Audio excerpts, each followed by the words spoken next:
the last class we were discussing the two-phase commit protocol, and we were halfway through the protocol or the analysis of the protocol.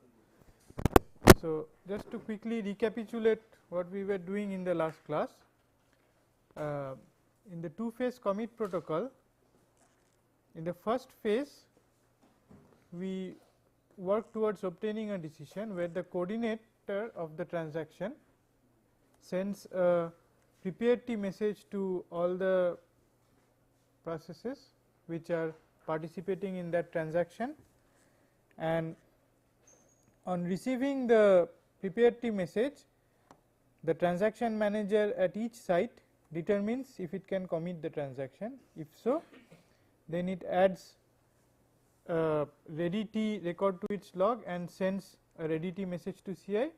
If not, then it adds a no T record to the log and sends an abort T message to CI. Okay. And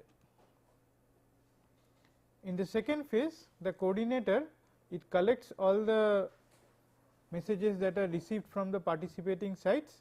If all of them are ready T messages, then it decides to commit the transaction, and if any of them is an abort message, then it decides to abort the transaction, and whatever decision that it takes, it records it into its log and then communicates that decision to all the participating sites. And participating sites, when they receive the commit or abort message, accordingly commits or undoes the transaction at the local site. All right.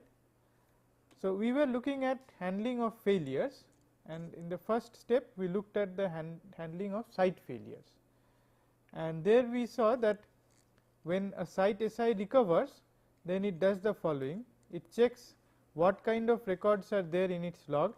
If it finds a commit T record in its log, then it actually executes redo T, so that the transaction, the part of the transaction that was running at that site is properly executed. If it finds an abort T record in its log, then it executes the undo T, which is rolling back of that transaction. And if it finds a ready T record in its local site, but no commit T or abort T record, then it does not know locally what is the fate of the transaction.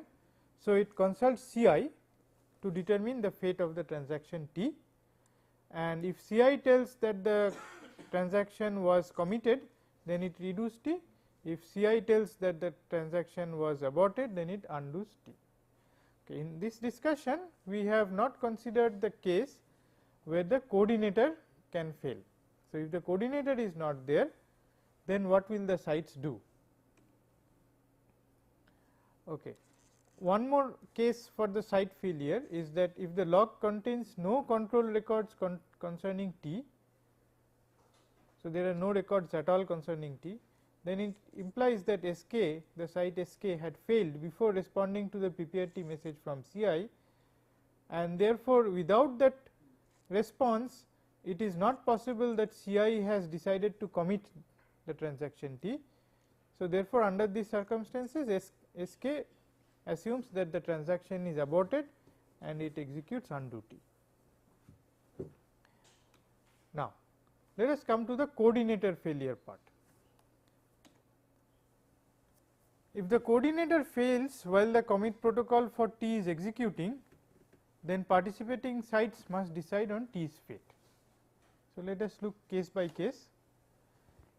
If any of the active site contains a commit T record in its log, then T is committed, because a commit T record can be in its log only if the coordinator decided to commit and then send a commit T message to all the participating sites. So, if any active site contains a commit T record, then all the other participating sites will know about the fate of the transaction from this site and they will all commit. Likewise, if any active site contains an abort T record in its log, then all the participating sites will agree to abort the transaction, right. if some active participating site does not contain a ready T record in its log, then the coordinator could not have decided to commit T, because if does not have a ready T record in its log, then it is not possible that it has sent a ready T message, because it first records the ready T in its log, then sends the ready T message, right. So, obviously, the coordinator could not have decided to commit. So, therefore, we abort the transaction.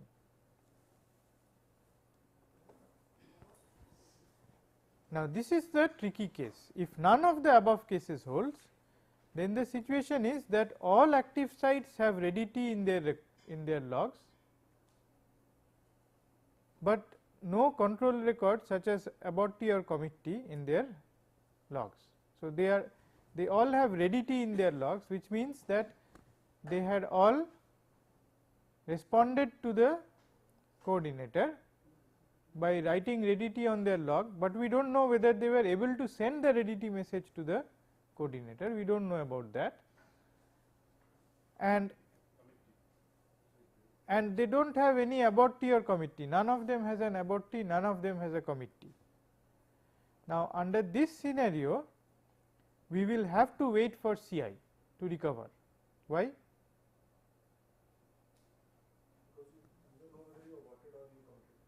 We do not know whether CI has decided to abort or commit. Now, see, CI is also a participating site, right. So, it is possible that CI decided to commit and actually completed its part of the transaction and wrote it into the database, because if it decided to commit, it will write it into the database, right. And once it is written into the database, then you cannot go back on that, because then you have said that it is committed, and you have actually told the user that this transaction has completed successfully, right. After that you cannot go back. Okay. So, then it is not able to send the commit to the coordinator. Yes, yes. Suppose it crashed after that, after it decided to commit, after that it has crashed. Now, once the coordinator has decided to commit, that decision cannot go back, okay, because the coordinator will record its decision to commit, and thereafter it is free to finish off the transaction in its local site, meaning that it can write it into the database, right, and respond to the user saying that it is successfully committed, right. Now, because we do not know about that decision, whether it is commit or abort, from the information that is available, that is every process has ready T in its log, but no commit T or abort T. Now, if every process has a ready T, but no abort T or commit T, then is it possible that CI has still decided to abort?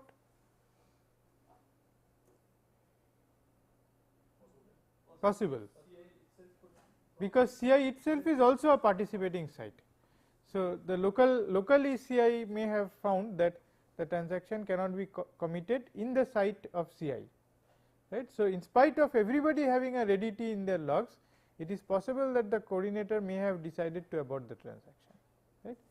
And since that cannot be ascertained, so all the participating sites will have to wait for the coordinator to recover, right. This is the main lacunae of this two phase commit protocol, okay.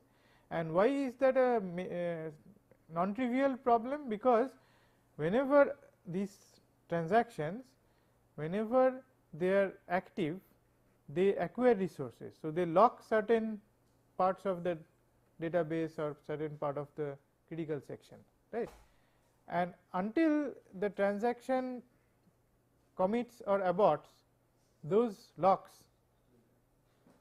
remain acquired, right.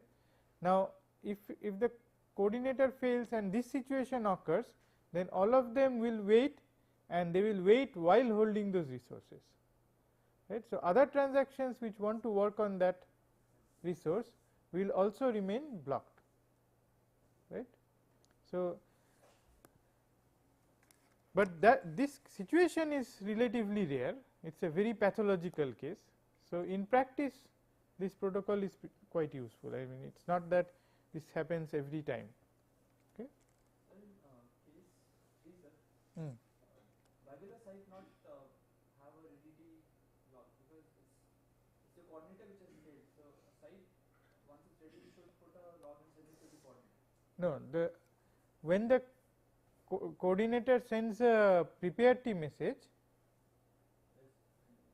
then the participating site records its ready T status in its log. Now, if it fails before recording the ready T, it has completed the transaction execution, but it has not yet written ready T in its log. So, if it fails before writing ready T, But we talk about coordinator failure. Site, these points are related to coordinator. But the site may not have completed its transaction. okay. So, see, this is which case? The case where the coordinator fails. Okay. Now, if some active participating site does not contain a ready T record in its log, that means that the site that the coordinator had failed before sending it the prepared T. So, under that circumstances the coordinator cannot have decided to commit. It will also be possible that this active site has not completed its transaction. That is why it does not have a ready T. That is also possible. In that case also the coordinator cannot have decided to commit. Even if this participating site is not yet ready, then it is not possible that the coordinator decided to commit before this. So, if the coordinator is down at that point of time, then it makes sense to abort the transaction altogether, right. So the coordinator may send a prepared T afterwards. Are we not completing that? No, if the decision to commit is not already taken, then we will always assume that the site failure is for a substantial amount of time, by which time aborting is the best option. Okay, that is the way that this is looked at. Okay. Otherwise, if we knew that the site failure is a very transient thing, then we would look for other alternatives where in spite of the site failure you try to come and recover. We will only try to reach a commit decision if the decision to commit was taken before the failure.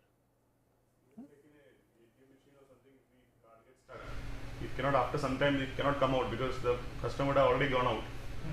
So, it has to abort, it cannot commit later. Right. You should not normally do that. So, if it is because site failures are not something that is going to recover immediately normally.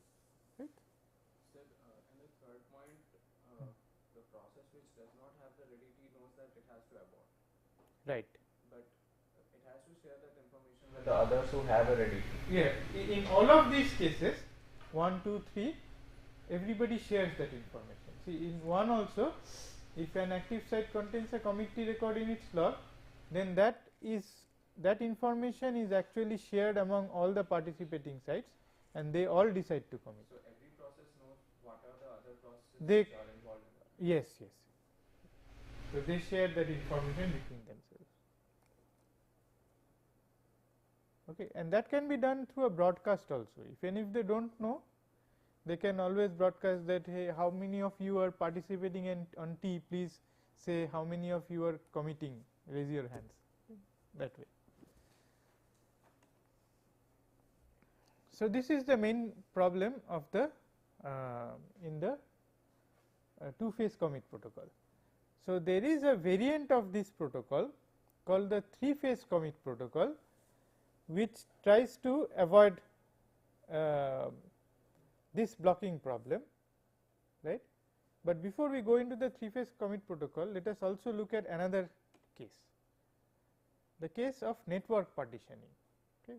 Let us see how does network partitioning affect the two-phase commit protocol. So, what is network partitioning? Network partitioning means that a set of links have failed in such a way that some of the nodes are on one side of the partition, some of the nodes are on the other side of the partition.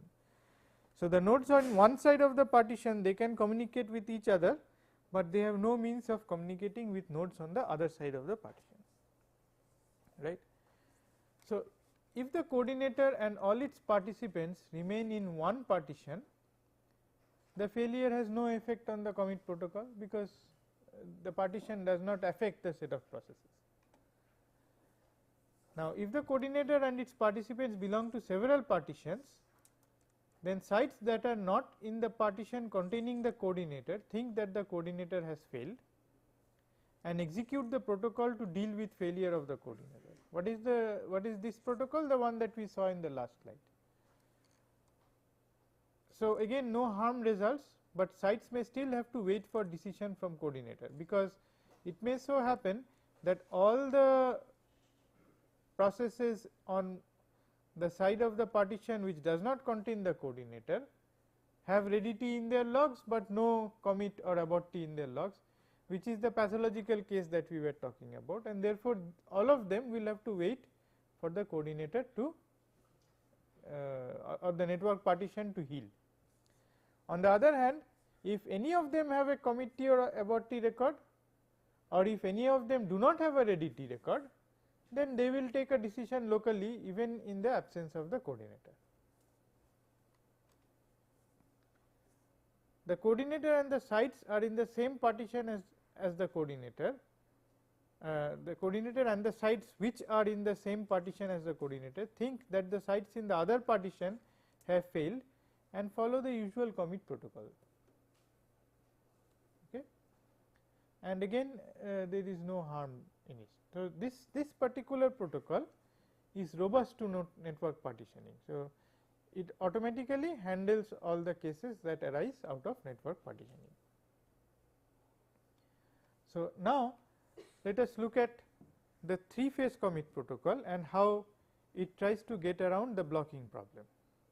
So, let me first give an idea about how the protocol will work. So, just like the 2-phase protocol, the coordinator will initially send out the prepare T messages,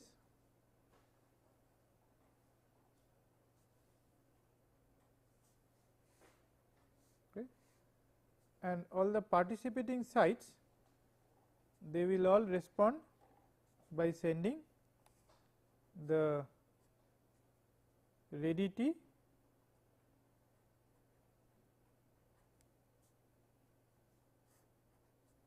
or if any of them is sending a abort T, no T, right.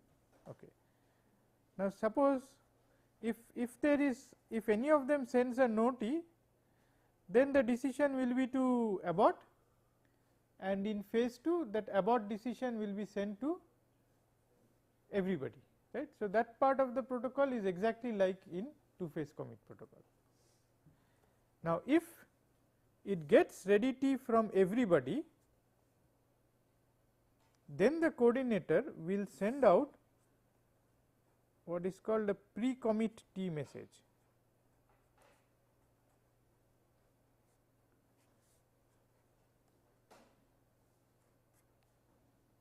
Okay. It will send out a pre-commit T message to all the participating sites, right. And then the pre-commit T messages, after getting the pre-commit T messages, the participating sites will send an acknowledge T message.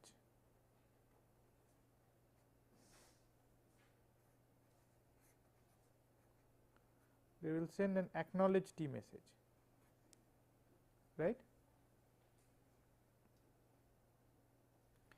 Now, when this node gets at least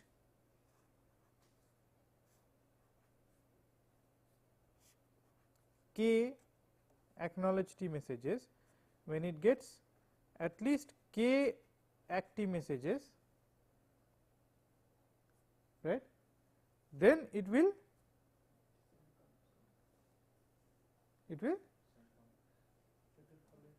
send a commit, right. So, then once it gets this, then it will start sending out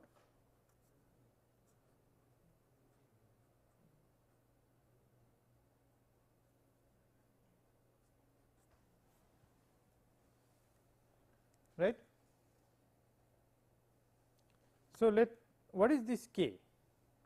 This k is a parameter of the protocol, and we will show that this protocol can work with a resilience of at most k site failures. Okay. So, up to k site failures can be tolerated by this 3-phase commit protocol, but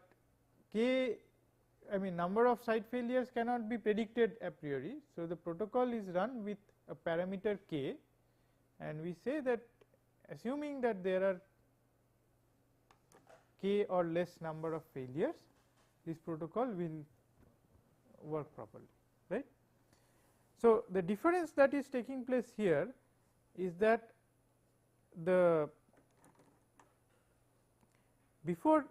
after it gets the readity from everybody, it does not immediately commit. What it does is it records its decision to commit with at least k other sites, and when the coordinator knows that at least k other sites have recorded the decision to commit, it is then that it actually commits the transaction, right.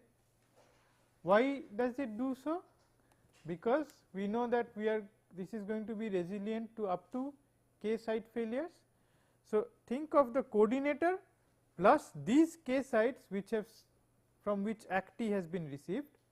So, the coordinator knows that at least k plus 1 sites are aware of the decision that this transaction will be committed, right. Now, what does that mean? That if there are at most k failures, then at least one site has the decision recorded in its log that whether we will commit or abort, right. Now, let us see how failures. Is the protocol clear? Protocol is clear? Sir, all messages are sent to everyone. This p-commit? Yes, and the ACT. also. All messages are sent to everyone. No.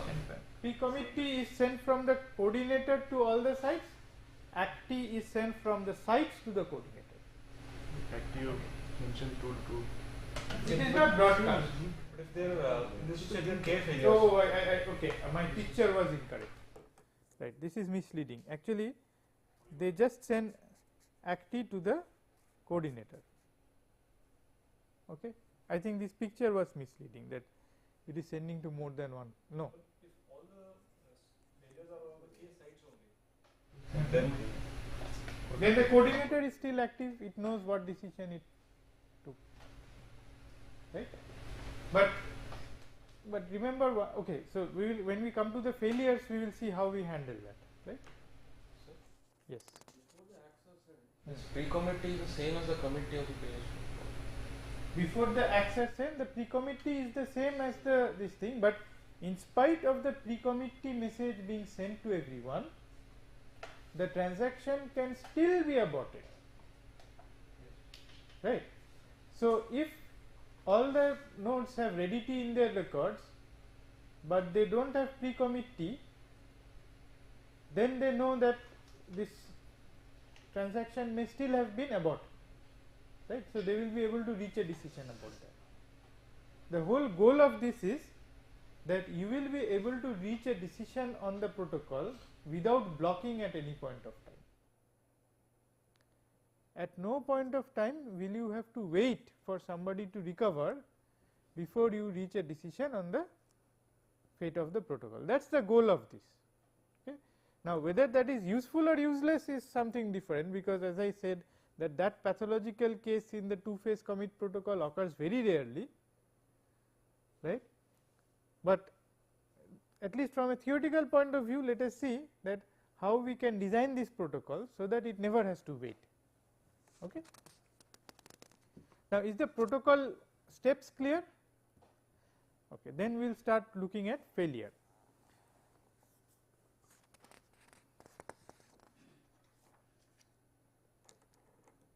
Okay. Let us start by examining the failure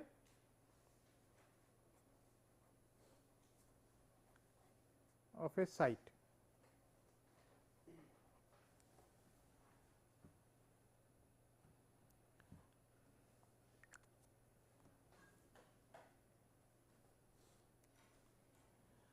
So, what will the coordinator do if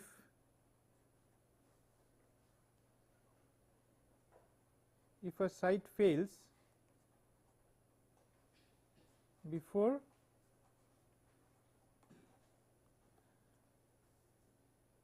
sending ready T?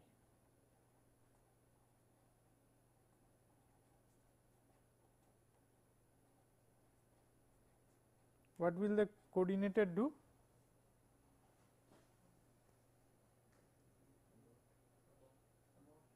It will abort, right. So, here the decision is clear that it will abort.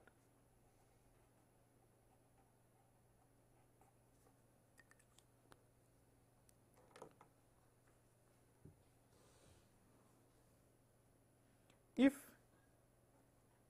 the site fails after sending ready T,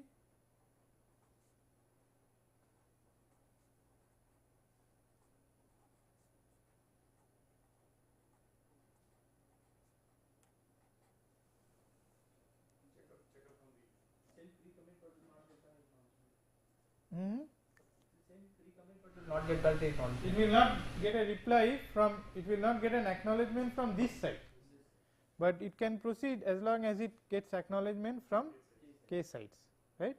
So, in this case what the coordinator will do, proceed normally,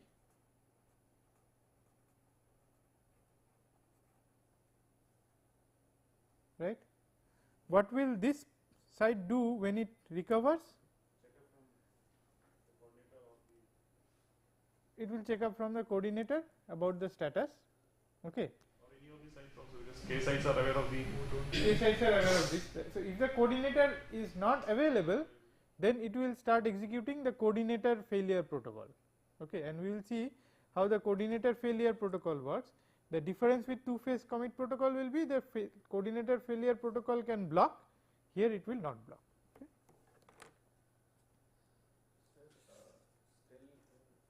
Earlier the problem was that the coordinator fails and it has locked some resources. And here the site will do the same thing, that it has locked some resources and has failed. This site? Yes, the site Yeah, has but see, failed. as long as the site itself has failed, you know, the resources are anyway not available, right. So, it does not matter whether it is locked or unlocked. No, the resources in the sense the database records. Yeah. So, that is anyway unavailable. If the site is down, then the local database is anyway not available. All of them are operating on some global database. No, no, there is nothing called a global database. The transaction is split into multiple sub transactions which execute locally on the local databases. Physically, every distributed database is actually a collection of local databases, right. So, when that site goes down, it goes down with its database. It is not that the database is up at that point of time. So, we only try to avoid blocking when an active site and when an active process is holding on some resources and waiting for something to clear up. That is the bad thing. But there can be centralized database also, like an ATM machine and all. The database might be centralized. If the centralized database is there, then we talk about the failure of that centralized database. See, site failure means whichever is the site, whether it's a local site or it is some centralized site or whatever, any site which goes down means that it goes down with its database. I mean, otherwise the site is up, right? We are not talking about individual process failures, that's different. That is handled within the local decision to commit or abort, within the local decision, okay. But we are talking about the entire site going down.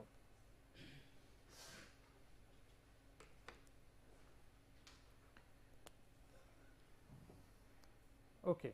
Now let us look at the case where a participating site, when it recovers from failure, it must examine its log to determine the fate of the transaction. So let us see what it is going to do. If it finds that there is a commit T record in its log, then it will just do redo T. If it finds an abort T, then it will undo T. These two are clean cases. Now, if the log contains a ready T record, it has neither of these, but it has a ready T. What is it going to do?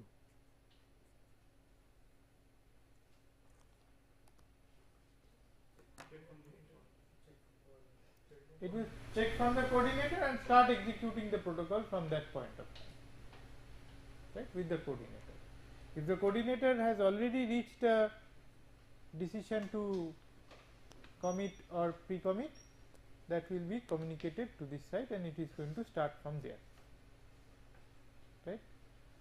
And if it has no control records, neither abort nor commit nor ready, then it will abort, because then the coordinator could not have arrived at a decision to pre-commit, right? Then it will just abort it. Now let us look at the, is this site failure part clear? Okay, not much different from what we had in the two-phase protocol. Now the main thing, the coordinator failure. Now if we find, so we are now looking at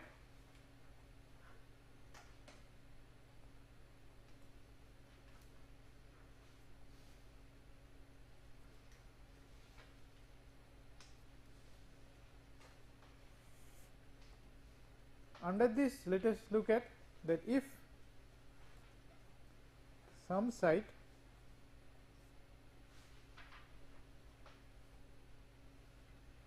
has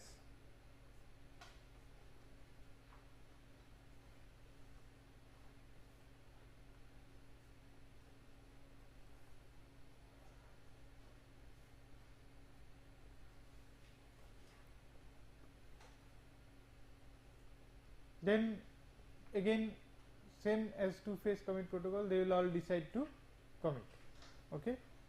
Similarly, if some site has an abort T, then they will agree, share that information and agree to abort, right.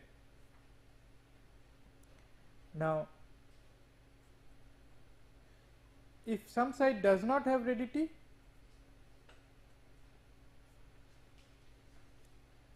this is also as before.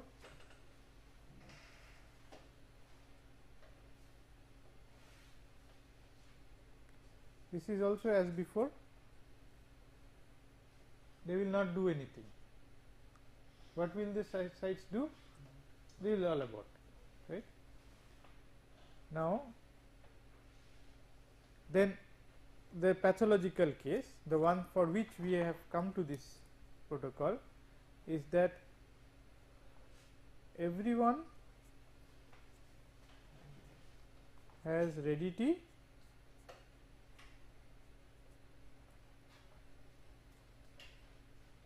but no commit or abort.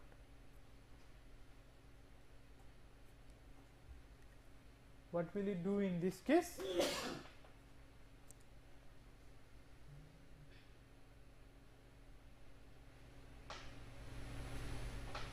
check who has got hack.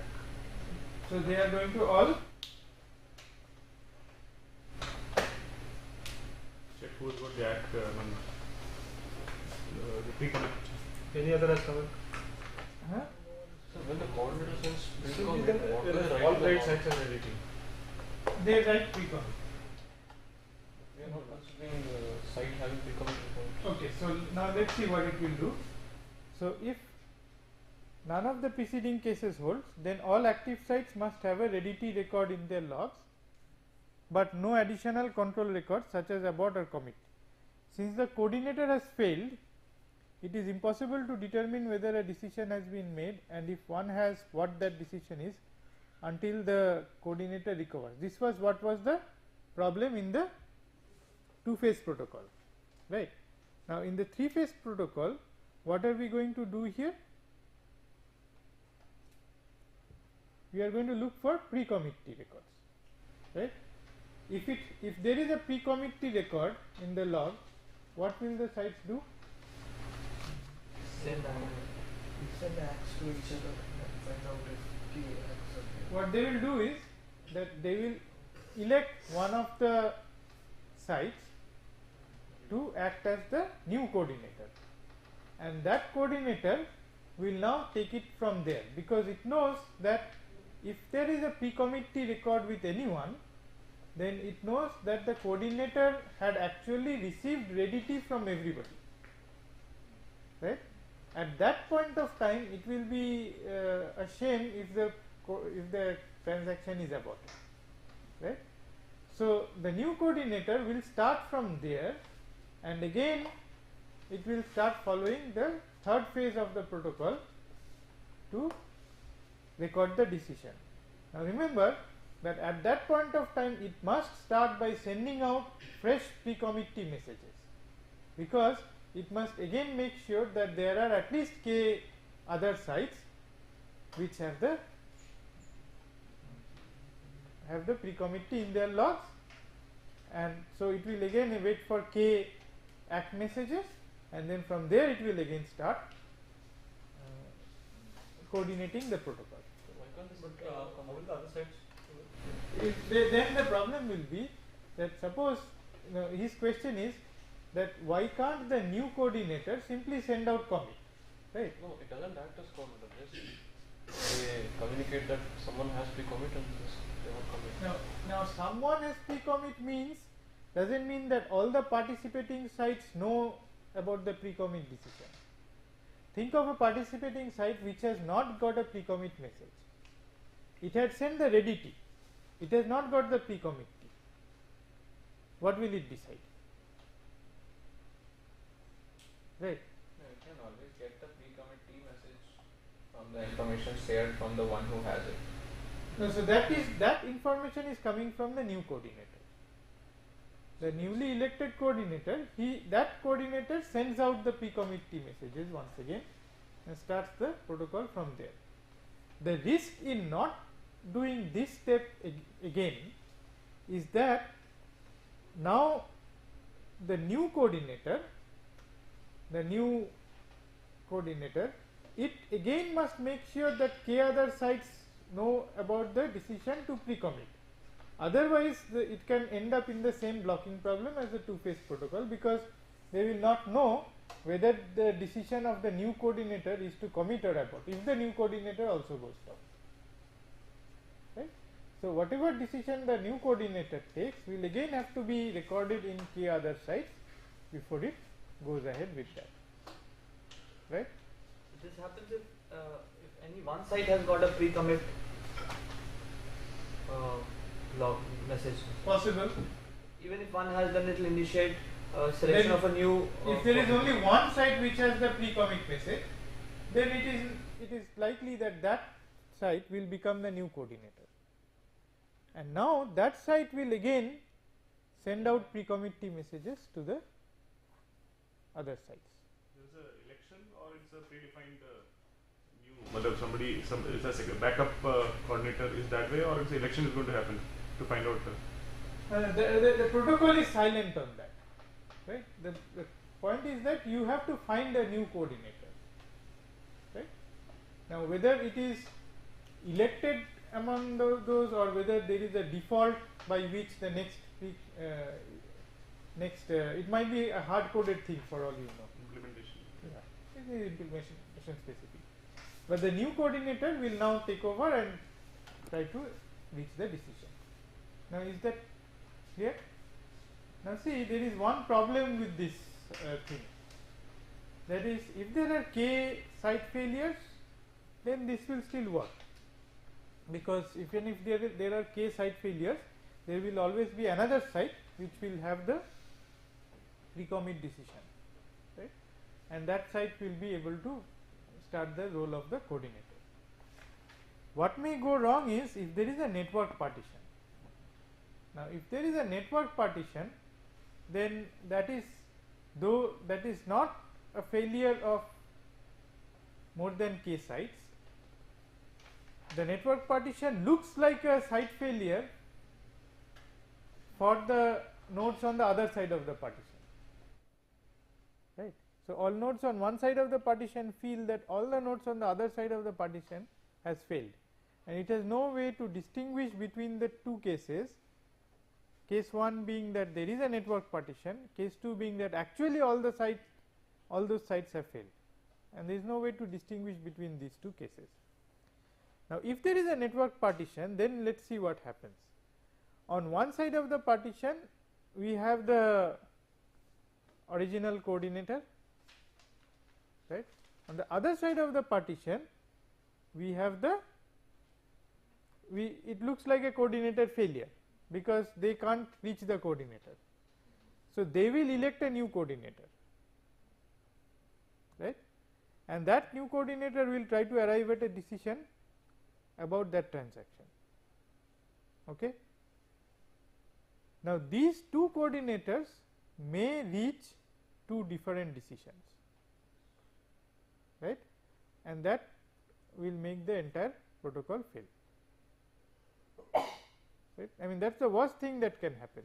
We do not mind blocking, but we definitely mind if the transaction is committed at some sites and aborted at some sites, because then the whole database becomes inconsistent, right. So, if there is a network partition, this is bound to happen, sir. What you told, the coordinator will be on one side, the other will have to select the coordinator. We are not talking of any failure cases here when we talk of this, because it's bound to happen even if nothing fails. It's bound to happen, but it's not bound to happen that they will reach two different decisions. Okay. So, if a network partition occurs, then the sites on one side, they will elect a new coordinator, provided of course they already cannot take a decision. Now, if it is the case that one of them has a commit, then that will be broadcast, we do not need another coordinator, because that commit decision will be broadcast and everybody will commit, right. Similarly, if somebody has a abort, simple decision. The only problem will be that there is no commit or abort in everybody's records, and there is a ready in everybody's records. Okay. In that case, in two-phase protocol we would block. In the three-phase protocol, we will look for somebody who has a pre-commit T decision in its log. If nobody has a pre-commit T decision in its log, then we will assume that the thing could not be could not have been committed. So, therefore, they will abort it. If one of them has a pre-commit, then a new coordinator will be elected and it will start the protocol from there, right. Now, we have one side where the original coordinator is there and that coordinator works towards a decision, and on the other side of the partition we have a newly elected coordinator and that also tries to arrive at a decision, and it is possible that they will reach a conflicting decision, right.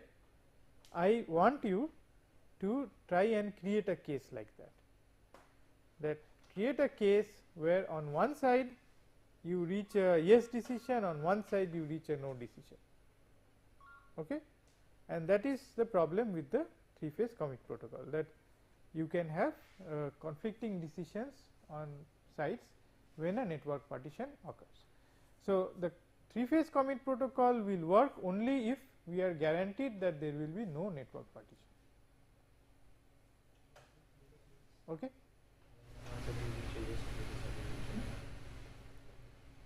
So, with that we come to the end of our discussion on commit protocols, and in the next class we will start something else.